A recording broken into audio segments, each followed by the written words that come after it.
Mets dans ta chaise de bénédiction et que Dieu te bénisse. Alléluia. Amen. J'ai commencé, je disais ceci. Tu ne peux pas être faillida si tu n'as pas accepté de prendre ce qui est à toi et le placer pour l'intérêt des autres. C'est-à-dire quoi? Une personne ne peut pas considérer son intérêt. Ce sont les autres qui vont voir le bénéfice de telle personne. Lorsque Tabitha était une bénédiction, elle ne savait pas qu'elle était une bénédiction. Parce que ce qui était en elle, elle le mettait sur la case des autres. Les jours où les gens ont vu qu'elle était importante, et pas accepter sa mort. Tabitha était morte. Les gens ont suivi Pierre. Ils vont lui dire, cette personne morte, elle est partie. Mais nous maintenant, le veuve orphelin, on n'accepte pas son destin. Parce qu'on n'en a pas deux comme elle. Ici, à Job. Ici à Job. À Job. Ouais, ici à Job. Merci. Il n'y a personne comme Tabitha. Et lorsqu'ils ont commencé à pleurer, pourquoi est-ce que Tabitha est communiquée? elles ont exprimé faïda. Il y a quelque chose. Les autres ont monté les habits. Les autres ont monté les habits. Ils vont dire à Pierre, cette personne est bénéfique pour nous. Si la personne part, on va tout perdre. On te prie une seule chose. Comme elle est une bénéfice, elle ne mérite pas de ressusciter-la. La Tabitha capable aussi. Car elle était faïda pour le seul.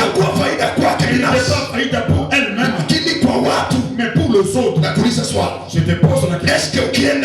Toi, si tu partais aujourd'hui, les gens peuvent même intercéder pour toi, pleurer. Si Dieu t'appelle aujourd'hui, les gens peuvent intercéder ou pleurer, ou bien vont dire qu'ils s'en aillent, qu'ils partent. Lorsque tu es bénéfique, tu es bénéfique pour les autres. Lorsque tu es bénéfique pour les autres, c'est eux qui peuvent t'aider ou prier pour toi pendant tes souffrances. Une personne qui est bénéfique, il ne peut pas partir. Même s'il peut partir, on ne peut pas l'oublier. Dans notre pays, nous avons des gens qui étaient bénéfiques. Ils sont partis, ça fait des années. Mais il y a des journées qu'on prépare pour eux. Il y a d'autres qui sont partis. Et aujourd'hui, ils sont dans les oubliés.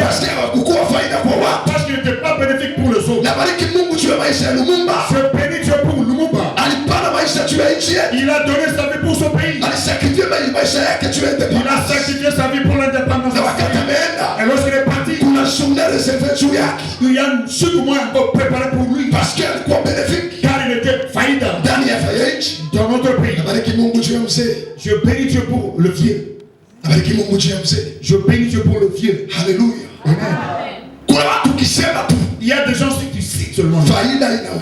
Le bénéfice est visible. Parce que leur vie n'était pas les leurs. Ils ont placé ça pour les autres. Comment pourrais-je le dire pour le Christ? Jésus lui dit, j'ai sacrifié ma vie pour que mes brebis aient la vie. Je perds le mien pour que les brebis le reçoivent. Je donne ma vie pour que tout celui qui va me recevoir, il a une nouvelle vie. Jésus n'a pas dit ça. Il a sacrifié sa vie à la croix. Et pour que moi et toi, on ait la vie. Voilà des personnes dont Dieu cherche. Une personne disposée à donner sa vie. L'évangile qu'on prêche aujourd'hui, on n'a jamais prêché dans le temps passé. Si on prêche aujourd'hui,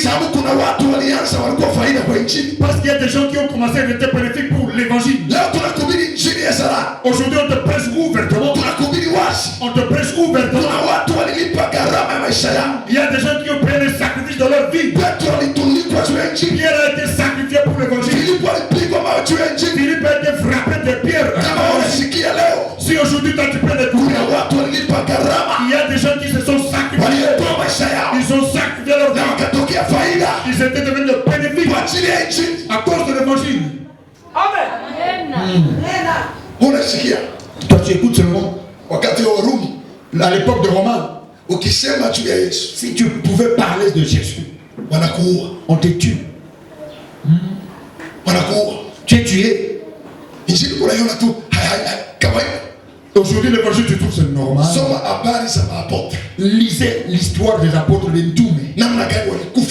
Comment est-ce qu'ils sont morts à cause de l'évangile?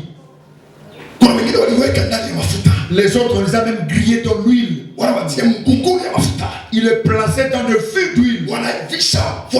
On les chauffe au 100 degrés plus. On les plonge à l'intérieur. Imagine. Fikiria.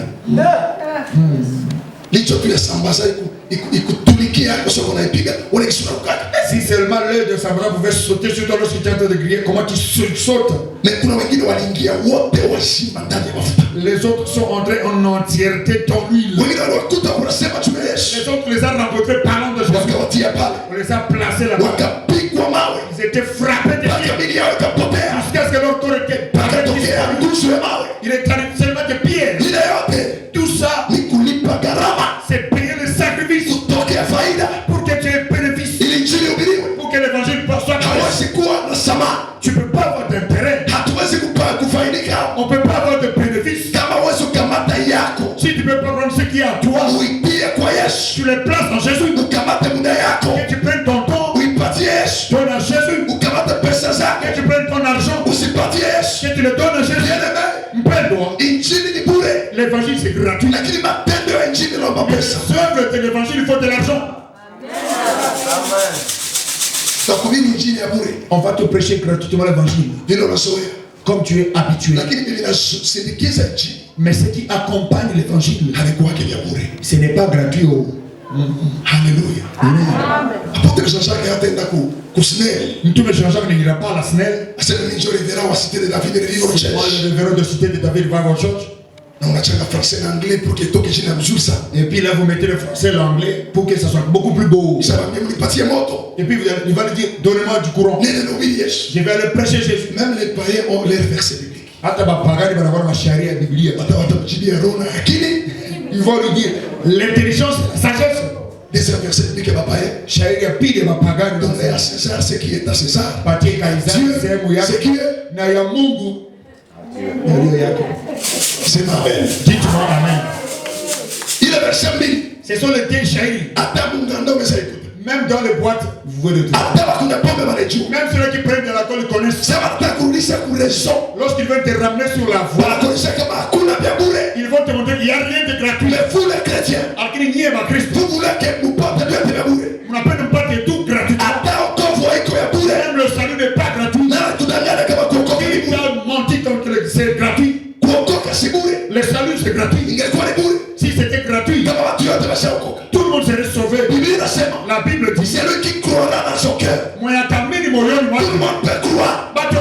Mais j'aime les parties B. Et c'est lui qui confessera dans sa bouche.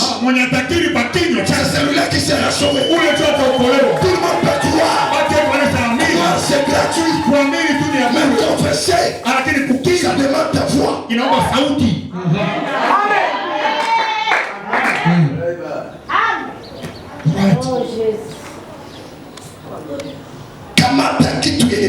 Prends ce qui est à toi. Place ça pour l'intérêt de quelqu'un d'autre. Prends la voix que Dieu t'a donnée. Amène ça dans la chorale. Chante. Tu ne chantes pas pour la chorale. Tu chantes pour le Seigneur des armées. J'aime beaucoup parler ça de musiciens. Ces gens ne sont pas sauvés. S'ils sont sauvés, gloire à Jésus. La plupart des musiciens ne sont pas sauvés. Non seulement c'est pas seulement qu'ils ne sont pas sauvés, et ils ne donnent pas les offrandes. Mais ils aiment beaucoup. C'est comme si c'était seulement eux qui étaient au il a joué la batterie, il a joué la guitare, et après il va se lever. Moi je vais de loin là. Il y a des gens qui sont venus plus loin que toi. Mais toi parce que tu es habitué, tu n'es pas enseigné. Tu ne prends pas ce qui est attendu pour l'intérêt de Dieu. Voilà pourquoi la majorité des musiciens ne sont pas payés. Parce qu'ils reçoivent les offrandes ou bien même l'argent. Ningelipenda que le péché me prive, mais que Dieu me donne. Si le péché pouvait me donner $10 ou bien même 20, mais si Dieu me dit qu'il me paye, il peut me donner des millions.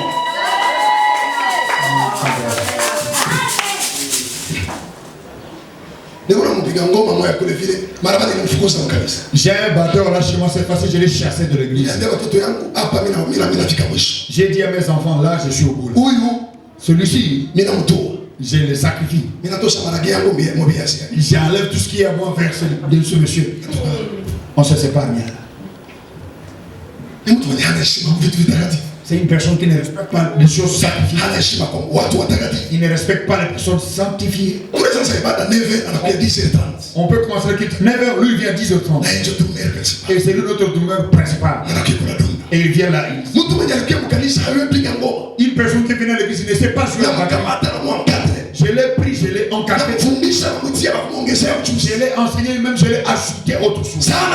Lorsque maintenant il a su, il est devenu maestro.